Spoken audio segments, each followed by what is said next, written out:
My dear students, welcome to the online class.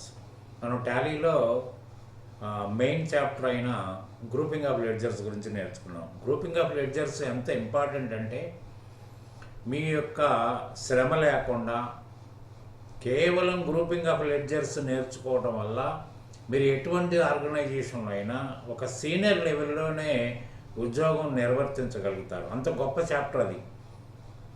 కానీ దీన్ని కనుక నిర్లక్ష్యం చేస్తే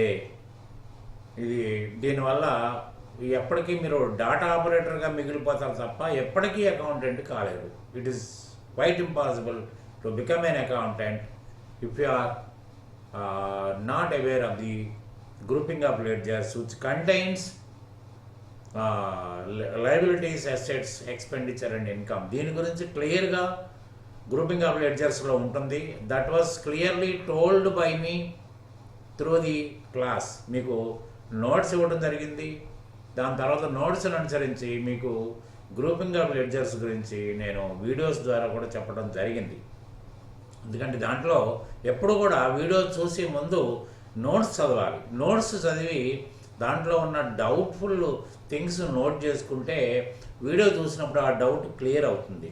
అంతే తప్ప నోట్స్ పక్కన పెట్టేసేసి వీడియో జోలికే పోతే మీరు ఎప్పటికీ దాని యొక్క గొప్పతనం అర్థం కాదు, దాంట్లో ఉన్న సారాంశం మీ మంట పట్టదు. అది మాత్రం నేర్చుకోలేకపోతే నిర్లక్ష్యం మిమ్మల్ని ఇబ్బంది పెడుతుంది. కాబట్టి ఏంటంటే మీరందరూ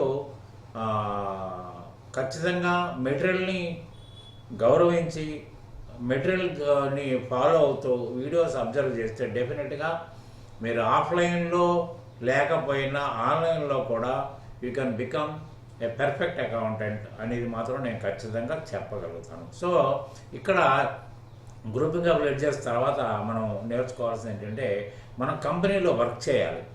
వర్క్ చేస్తే ఎటువంటి రిజల్ట్ వస్తుందనేది ఇప్పుడు మనం తెలుసుకోబోతున్నాం. So creation of company in Tally prime. To start working in the Tally accounting package, first of all you have to create a company. ఇక్కడ కంపెనీ అంటే ఇన్కార్పొరేటెడ్ కాదు, ప్రైవేట్ లిమిటెడ్, పబ్లిక్ లిమిటెడ్ కాదు. ఏ organisation, మీకు society పెట్టండి, తర్వాత ఒక trading పెట్టండి, ఒక పార్ట్నర్షిప్ పెట్టండి, సోల్ ప్రొప్రైటర్షిప్ పెట్టండి, ఏదైనా పెట్టండి. దానికి కంపెనీ అనే నామకరణమే మీరు తెలుసుకోవాల్సింది. అంతేకాని కంపెనీ మీన్స్ ఇక్కడ ఇన్కార్పొరేషన్ కాదని మాత్రం గుర్తుపెట్టుకోండి. ఇట్ మీన్స్ అన్ ఆర్గనైజేషన్ అని అర్థం. సరే, దాంట్లో కంపెనీ క్రియేషన్లోకి వెళ్ళిన తర్వాత ఐకాన్ ఓపెన్ చేసుకుంటే మీకు కంపెనీ క్రియేషన్ అనేది కనిపిస్తుంది. ఆ కంపెనీ క్రియేషను వెళ్ళిన తర్వాత మీరు చూడండి, కంపెనీ క్రియేట్ కంపెనీ సెలెక్ట్గా ఇవన్నీ ఉన్నాయి. కాబట్టి క్రియేట్ కంపెనీలోకి వెళ్ళి మీరు కంపెనీని క్రియేట్ చేసుకుంటే తర్వాత దాని డీటెయిల్స్ మీకు అవసరమైన డీటెయిల్స్ నింపండి. మిగతా చాలా డీటెయిల్స్, చాలా ఇన్ఫర్మేషన్ మీరు ఇవ్వాల్సి వస్తుంది. ఆ ఇన్ఫర్మేషన్ అంతా కూడా మీరు ఎప్పుడంటే అప్పుడు మార్చుకోవచ్చు. ఆల్టరేషన్ అనేది మీరు కంపెనీకి ఆల్టరేషన్ చేసుకోవచ్చు, లెడ్జర్కి ఆల్టరేషన్ చేసుకోవచ్చు, గ్రూప్కి ఆల్టరేషన్ చేసుకోవచ్చు.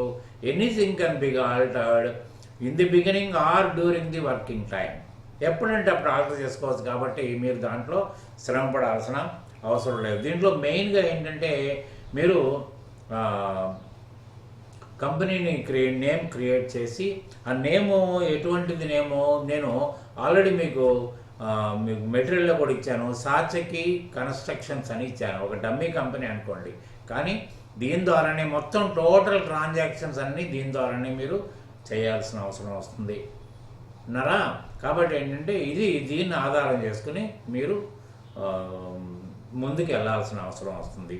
సో కంపెనీ క్రియేషను, దాని తర్వాత ఓపెనింగ్ బ్యాలెన్స్ షీట్ ఎలా పాస్ చేస్తారో, అసలు ఓపెనింగ్ బ్యాలెన్స్ షీట్ ఏంటంటూ మీకు నేను చెప్తాను. సో కంపెనీ క్రియేషన్కి మనం వెళ్దాం. కంపెనీ క్రియేషన్లో ఫస్ట్ ఆఫ్ ఆల్ మీరు క్రియేట్ కంపెనీకి కనుక వెళ్ళినట్టయితే మీరు ఇటువంటి పేజ్ ఓపెన్ అవుతుంది. ఈ పేజ్లో చూడండి, కంపెనీ నేమ్లో మనం ఏమి పెట్టడానికి వీల్లేదు. ఇక్కడ మెస్సర్స్ అంటే అర్థం ఏంటంటే మిస్టర్, మెస్సర్స్ అంటే plural number of mister or plural number of Mrs, ఇవని అర్థం. దానికి ఒక ఓన్లీ ఫర్మ్కి మాత్రమే, పార్ట్నర్షిప్ ఫర్మ్కి మాత్రమే మెస్సర్స్ అనేది యాడ్ చేయాలి. ప్రీఫిక్స్ అదే, ఒక ప్రొప్రైటరీ కన్సర్న్కి యాడ్ కాదు, తర్వాత కంపెనీకి కూడా యాడ్ కాదు. ఎంఎస్ఎల్స్ అని పడ్డది అంటే అదే పార్ట్నర్షిప్ అని మీరు అర్థం చేసుకోవాలి. బాగా క్లియర్గా అర్థం వినండి. ఎందుకంటే మీరు ఎన్ని అసైన్మెంట్లు చేసామనేది గొప్ప కాదు, ఎన్ని అసైన్మెంట్లు పెర్ఫెక్ట్గా చేసామనేది గొప్ప. దీంట్లో మనం చేయాల్సింది ఏంటి? సాత్యకి కన్స్ట్రక్షన్స్,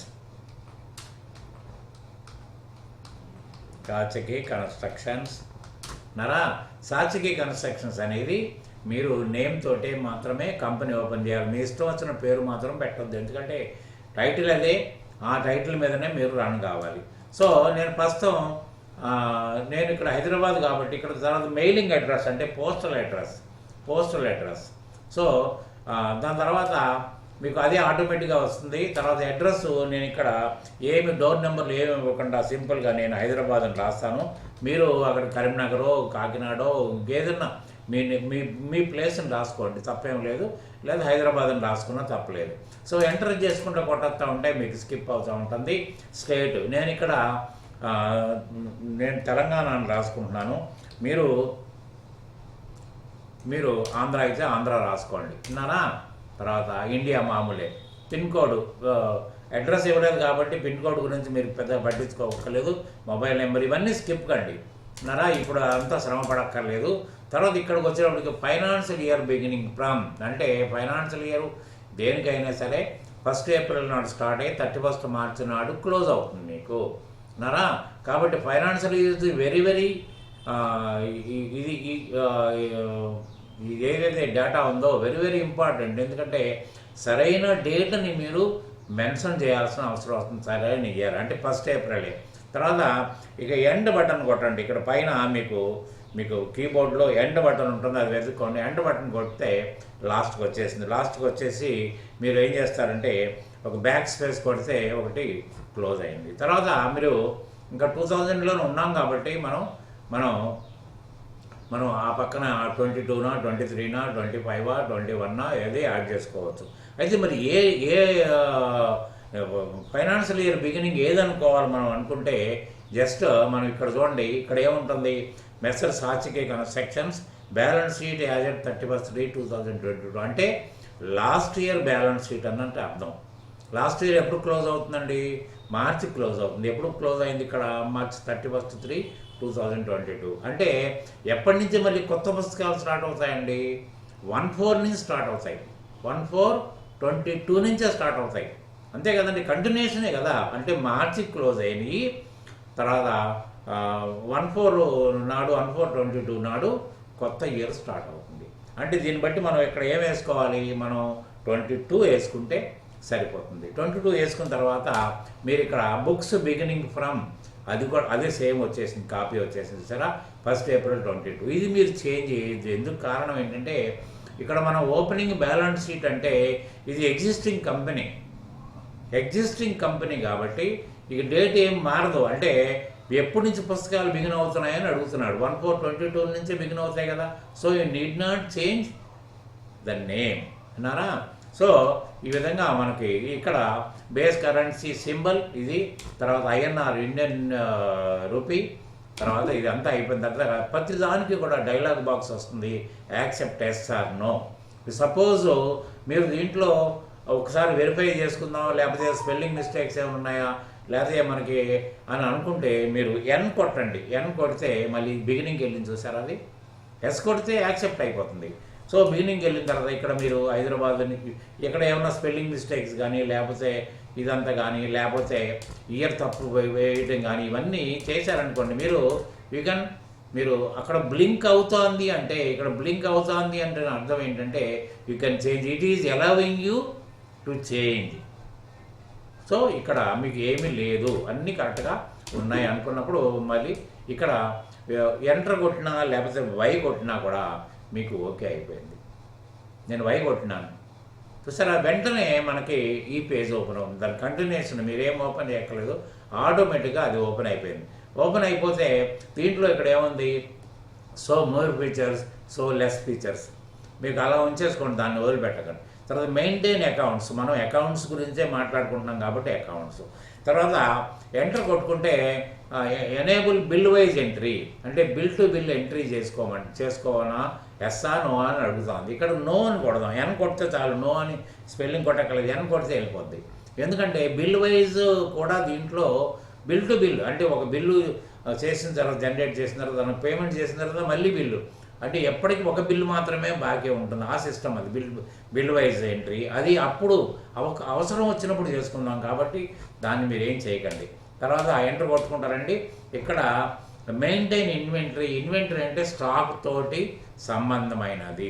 ఇక్కడ మెయింటైన్ ఇన్వెంటరీ అంటే మనం ఇన్వెంటరీ తోటి స్టార్ట్ చేయట్లేదు, ఓన్లీ ఫైనాన్షియల్ అకౌంటింగ్ చేస్తున్నాం కాబట్టి ఇక్కడ కూడా నో కొట్టండి. నో కొడితే ఇవన్నీ నో అయిపోయినాయి, విన్నారా? సో ఇక్కడ ఇది కూడా నో కొట్టుకోండి కావాలంటే.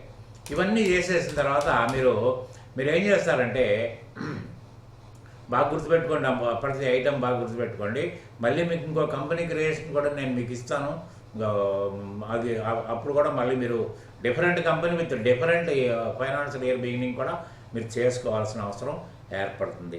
సో ఇక్కడ ఎనేబుల్ యాక్సెస్ ఫర్ రిపోర్ట్స్ అని అంటే సార్ దానికి ప్రాబ్లం లేదు. సో ఇక్కడ మీరు కంట్రోల్ ఏ కొట్టినా ఓకే, ప్రతి కంట్రోల్ ఏ ప్రతిదానికి మీరు సేవ్ చేసుకోవాలని వోచర్ కానీ గ్రూప్ కానీ లెడ్జర్ కానీ కంపెనీ కానీ ఏదైనా సరే కంట్రోల్ ఏ కొట్టుకుంటే మీరు సేవ్ అయిపోద్ది. మీకు ఇంపార్టెంట్ బటన్స్ అనేది కూడా మీకు లిస్ట్ ఇచ్చాను, దాన్ని చూడండి. కంట్రోల్ ఏ కొట్టాను, కంట్రోల్ ఏ కొట్టంగానే మీకు ఓకే అయిపోయింది. చూసారా మన కంపెనీ క్రియేట్ అయిపోయింది. చూడండి ఇక్కడ చూడండి, మనం April 22 నాడు ఫైనాన్షియల్ ఇయర్ బిగినింగ్ అన్నాం, కానీ ఎండింగ్ డేట్ మనం ఇవ్వలేదు. చూసారా ఎండింగ్ డేట్ అదే తీసేసుకుంది.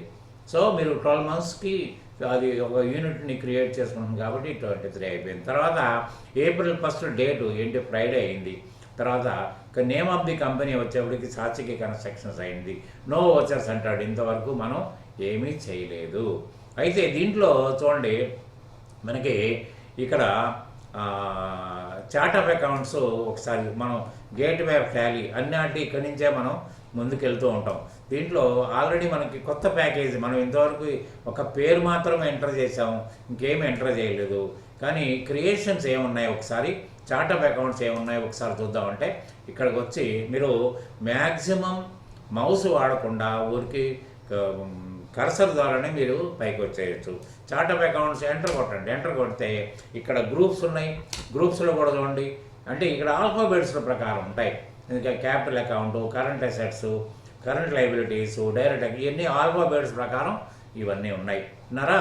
మళ్ళీ ఇక్కడి నుంచి బయటికి వెళ్ళాలంటే మళ్ళీ ఎస్కేప్ బటన్లో మళ్ళీ లెడ్జర్స్ ఏమున్నాయి చూద్దాం. లెడ్జర్స్లో కూడా మీకు ఇదంతా లిస్ట్లో మీకు ఏముంది, ఒక లెడ్జర్స్లో మీకు ఉన్నదల్లా ఇక్కడ క్యాష్ ఒకటి మాత్రమే ఉంది అన్నారా.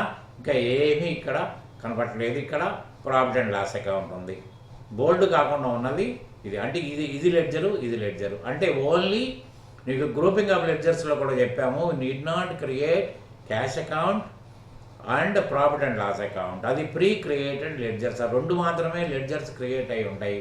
మిగతా గ్రూప్స్ మాత్రం ఆల్రెడీ మీకు చెప్పిన 28 గ్రూప్స్ మీకు ఆల్రెడీ క్రియేట్ అయి ఉంటాయి నరా. మొత్తం 34 గ్రూప్స్ కనిపిస్తాయి లిస్ట్లో మీకు. కానీ మీకు దాంట్లో ఏంటంటే మీకు ఎక్స్పెన్సెస్ ఇండైరెక్ట్ ఎక్స్పెన్సెస్ అట్లా రెండు ఉంటాయి.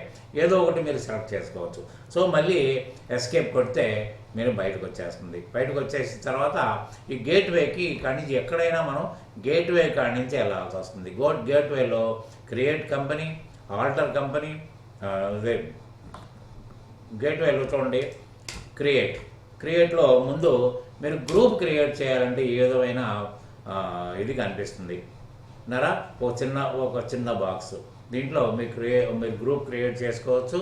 అంటే నేను చెప్పాను కదా 28 గ్రూపుల్లో మీరు ఎన్ని గ్రూపులు అంటే అన్ని గ్రూపులు క్రియేట్ చేయొచ్చు. It may be primary group or it may be sub group అన్నారా. అది తర్వాత మీకు లెడ్జర్ క్రియేషన్ చేయాలంటే ఈ విధమైన పెద్ద స్క్రీన్ కనిపిస్తుంది. అక్కడ చిన్న స్క్రీన్ కనిపించింది, ఇక్కడ పెద్ద స్క్రీన్ కనిపిస్తుంది. డీటెయిల్స్ మీరు ఏమి నింపకపోయినా పర్వాలేదు. లెడ్జర్ నేము, తర్వాత ఏని కింద ఏ గ్రూప్ కింద వస్తుంది. ఇప్పుడు మీరు టెస్ట్ రాశారు కదా, టెస్ట్లో ఏమున్నాయి, మిస్లేనియస్ ఎక్స్పెన్సెస్, ప్రిలిమినరీ ఎక్స్పెన్సెస్ అంటే మిస్లేనియస్ ఎక్స్పెన్సెస్ అసెట్, తర్వాత కస్టమర్ డిపాజిట్ అంటే కరెంట్ లైబిలిటీస్ ఇలా చూశారు కదా మీరు. ఆ విధంగా మీకు నేమ్ కొట్టిన తర్వాత కిందకు తీసుకొస్తే అండర్ అంటే అండర్ ది గ్రూప్ అని అర్థం. Under means under the group అని అర్థం. సో ఈ విధంగా మనం కంపెనీ క్రియేట్ చేసుకోవాలి. క్రియేట్ చేసుకున్న తర్వాత దాంట్లోంచి మనం వర్కింగ్ మనం స్టార్ట్ చేసుకుందాం. సో ఈ విధంగా ఒకసారి చూసుకోండి కంపెనీకి ఒకటికి ఇంకొకసారి అది ఇదే ఉందో ఇది పెద్ద కష్టమా అనుకోకుండా ఇంకొకసారి చూడగలిగితే ఎప్పుడైనా సరే మైండ్లోకి స్టోర్ అయ్యేటట్టుగా చేసుకోవాలి. ఏది చేసుకున్నా అప్పుడు మీకు దానివల్ల ఉపయోగం కనిపిస్తుంది అనేది నేను చెప్పకనే చెప్తున్నాను.